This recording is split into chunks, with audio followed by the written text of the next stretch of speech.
Management যারা করছে এগুলো খুব ভুল করছে, স্টেজটা এত ছোট বানাইছে।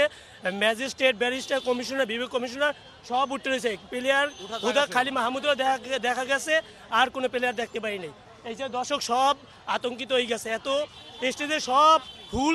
এই মানে কমিশনার, ম্যাজিস্ট্রেট যারা ওই যে কোনো কাজ নাই তারা ওখানে বসে আছিল, কোনো প্লেয়ার উঠতে পারে না, আর বিদেশি প্লেয়ার একটাও দেখতে পাইনি। ম্যানেজমেন্টের বিষয়টা ছিল স্টেজ ছোট, তারপরে সামনে যে বাস দিছে, বাস এত নর্মাল ছিল যে মানুষ ঠেলে চলে গেছে, ওখানে আরো 2-3টা বাস দিলে বেশি ভালো হতো।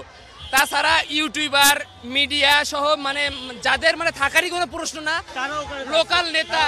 লোকাল নেতা তারপর হচ্ছে কিছু ছাপড়ি টাপড়ি মিলিয়ে ওই জায়গায় সবাই ওখানে উঠে রয়েছে, যার জন্য কিছু নেই। শেষমেশ আমরা কি দেখলাম, জোতা মারামারি, এই যে তারপরে এই যে বোতল মারামারি, তারপর আপনার চেয়ার মারামারি, শেষমেশ আমরা কিছুই দেখলাম না। এবং ফরচুন বরিশালে যে অব্যবস্থাপনা এটা সম্পূর্ণভাবে ফুটে উঠছে, যা কোনোভাবেই কাম্য না। এবং বরিশালবাসী এটা সম্পূর্ণভাবে প্রত্যাখ্যান করছে, এটা বরিশালবাসী সম্পূর্ণভাবে প্রত্যাখ্যান করলো। ফরচুন বরিশালের যে ম্যানেজমেন্ট কমিটি ছিল, আমাদের বরিশালের যে পুরস্কার দেখার জন্য, কাপ দেখার জন্য যে কমিটি গঠন করেছিল, এই কমিটিতে ভুল ত্রুটি ছিল। কারণ কি, আমাদের এই স্টেজটা পর্যাপ্ত পরিমাণে তারা স্টেজ করে নাই, স্টেডিয়ামে সবচেয়ে সুন্দরভাবে সুশৃঙ্খলভাবে অনুষ্ঠিত হইতো না। এখানে ওদের ম্যানেজমেন্টও ভালো ছিল না, যে এত লোকের আয়োজন, একটা ভালো স্টেজ করব ওরকম কিছুই করে না, ঘাট ভালো না।